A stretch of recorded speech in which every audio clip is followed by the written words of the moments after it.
Memasuki puncak musim penghujan serta adanya fenomena La Nina, bencana hidrometeorologi mengancam Indonesia. Kondisi ini berpotensi melanda seluruh wilayah di Indonesia. Meski status La Nina saat ini masih rendah dan diprediksi fenomena La Nina akan terjadi hingga Februari 2021 mendatang. Lantas apa saja antisipasi BNPB dan BMKG terkait fenomena cuaca ekstrim dan La Nina? Dan wilayah mana saja yang rawan terdampak?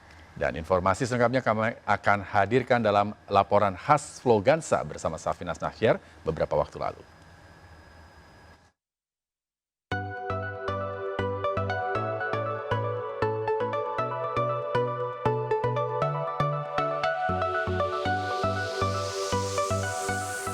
Pemirsa, tren curah hujan sejak tahun 1900 sampai dengan 2019 terus menunjukkan peningkatan. Bahkan juga menunjukkan tren curah hujan ekstrim. Nah, berdasarkan data identifikasi dari BMKG dan juga Badan Iklim National Oceanic and Atmospheric Administration bekerjasama dengan Japan Meteorological Agency menunjukkan bahwa saat ini fenomena La Nina sedang terjadi di Samudra Pasifik dan membawa dampak curah hujan ekstrim bagi seluruh wilayah di Indonesia.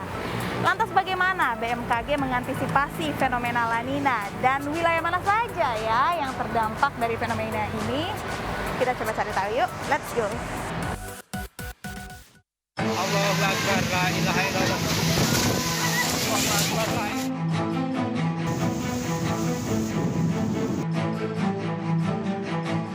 Berdasarkan data dari BMKG, dampak dari fenomena La Nina akan mengenai seluruh wilayah Indonesia.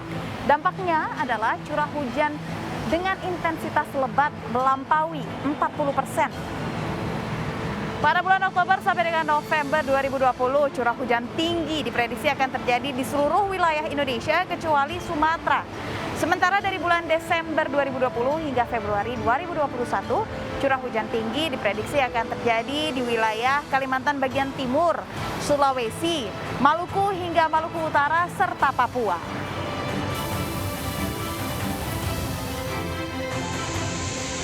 Untuk kondisi jembatan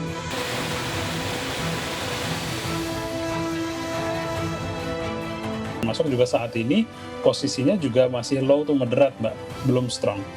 Nah, itu pun sudah mengindikasikan bahwa nanti di prediksinya sampai pantauan per hari ini ya, itu La Nina masih akan mendominasi pengaruhnya sampai periode Januari 2021 menuju Februari.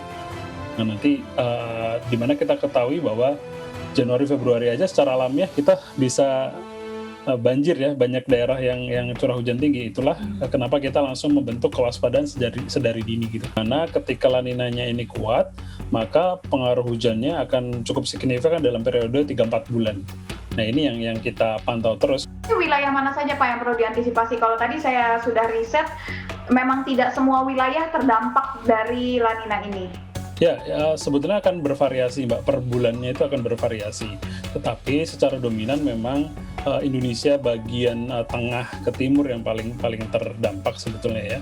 Termasuk berarti di wilayah Pulau Jawa, Pulau Kalimantan, Sulawesi. Oke, berarti ada kemungkinan dong Pak, ada beberapa daerah memang nggak akan kena dampak curah hujan yang sedemikian ekstrim dibandingkan dengan daerah Jawa, Kalimantan, dan Sulawesi. Sangat berpeluang sekali, Mbak, karena sangat luasnya Indonesia ya. Ketika kita menjustifikasi satu area dengan kondisi yang sama, itu akan cukup sulit. Karena belum lagi ada karakter lokal ya yang bisa dominan. Saya ambil contoh kasus di Jakarta deh ya, di Jakarta nih. Orang sudah bicara pengaruh La Nina terhadap curah hujan karena kita sudah sering hujan di Jabodetabek gitu ya. Untuk daerah pusat selatan hingga Depok Bogor hujan sudah intens nih setiap sore. Tetapi tidak demikian untuk wilayah utara. Wilayah Kepulauan Seribu di mana hujan masih belum intensif Mbak sekarang ini. Nah, ini persis analogi yang digunakan untuk La Nina ini karena tidak semua wilayahnya akan langsung secara bersamaan terdampak. Tergantung faktor regionalnya sih, Mbak. Tegas bahwa kita harus lebih siap sebelum ancaman bencana hidrometeorologi datang. Sehingga saran yang utama juga selain kesiapan wilayah, tetapi juga mulai bisa memanfaatkan informasi prediksi ataupun perakiraan iklim dan cuaca, Mbak. Itu kemudian juga lebih mengintervensi potensi-potensi daerah yang memang terjadi ataupun rentan terhadap bencana. Karena begini, intervensi terhadap lingkungan untuk ancaman bencana hidrometeorologi itu lebih baik dilakukan sebelum daripada sesudah. Kalau sesudah kan jadinya mitigasi ya. Nah itu dengan arahan Presiden saya rasa sudah clear, seluruh provinsi sudah mensiapsiagakan dan dalam status waspada hingga siaga ya beragam, tergantung dengan ancamannya di wilayah masing-masing. Sementara BNPB memperingatkan seluruh kepala daerah di Indonesia untuk selalu siaga saat hujan turun, terutama warga di titik rawan banjir dan tanah longsor. Mitigasi bencana hidrometeorologi di tahun ini harus dipersiapkan lebih matang karena Indonesia masih berada di tengah pandemi COVID-19. BNPB telah mengeluarkan sejumlah surat edaran kepada para gubernur, bupati, wali kota untuk mewaspadai beberapa hal. Yang pertama adalah mengikuti setiap perkembangan yang disampaikan oleh BMKG. Yang kedua, melakukan langkah-langkah persiapan, apel kesiapsiagaan, mengecek perahu, mengecek tenda, tempat pengungsian, kemudian obat-obatan bagi masyarakat yang mungkin akan terdampak, kemudian juga makanan siap saji.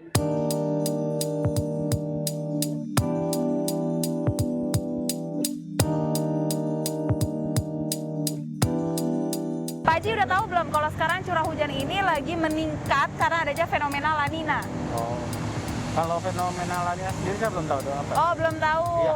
Iya, jadi fenomena tersebut bisa meningkatkan dampak curah hujan nih di wilayah kita karena sekarang sedang terjadi di Samudra Pasifik. Oh ya. Nah, cara Bapak mengantisipasi curah hujan yang ekstrimnya 2 kali lipat dibandingkan sebelum-sebelumnya, seperti apa, Pak? Dalam hal apa nih misalkan? Curah hujan dalam berkegiatan atau di rumah, seperti apa cara Bapak? Kalau di rumah sih pasti, kalau kebersihan sih pasti ya tiap di lingkungan saya mungkin tiap seminggu sekali bersihin got, jangan sampai ada banjir ya. Ngecek jangan sampai bocor juga rumah kan. Jangan sampai bocor. Berarti itu antisipasinya ya, bersihkan got sama juga pastikan rumah jangan sampai bocor. Iya. Kalau harapannya ke pemerintah, Pak, karena kan nanti mungkin bisa jadi banjir, longsor, apa, Pak? Kan ada beberapa orang yang belum sadar diri buang sampah sembarangan, Iya. ada sengaja lewat kali sebar.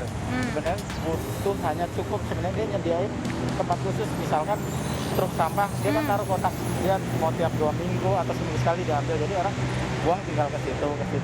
Belum sih. Belum tahu ya, Bu. Iya, jadi sekarang curah hujannya bisa jadi lebih tinggi dibandingkan sebelumnya. Cara Ibu mengantisipasi curah hujan ekstrim gimana, Bu?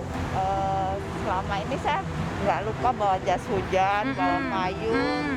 Kalau di rumah bersihin got, bersihin pokoknya yang ada genangan air biar nggak ada nyamuk ya, biar terhindar dari demam berdarah Penyakit, juga. iya.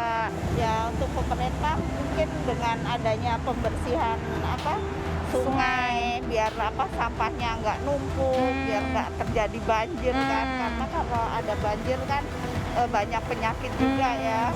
Baru tahu ya? Iya, jadi sekarang hujan ini bisa jadi lebih parah dibandingkan sebelum-sebelumnya nih intensitasnya. Nah, cara Mas mengantisipasi curah hujan yang super ekstrim gimana? Paling ya kayak sekarang ini saya kerja bawa payung, biasanya nggak pernah bawa, dan lebih rutin konsumsi vitamin C sih. Rutin konsumsi vitamin C. Kalau harapannya untuk pemerintah, karena kan bisa jadi banjirnya lebih besar lagi dibandingkan sebelum-sebelumnya, gimana? Mungkin ada perbaikan, maksudnya penanggulangannya dari sekarang ya, kayak pembersihan got-got kayak gitu, biar nggak terjadi banjir yang besar gitu. Oke, pembersihan got-got, saluran kali gitu ya Mas ya?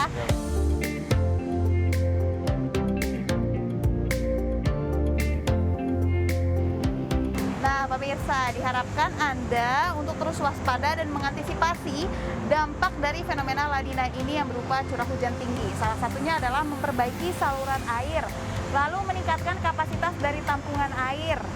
Jika nantinya di rumah Anda ada pohon, pastikan untuk secara rutin menebang ranting yang mungkin rapuh ataupun sudah berlebihan.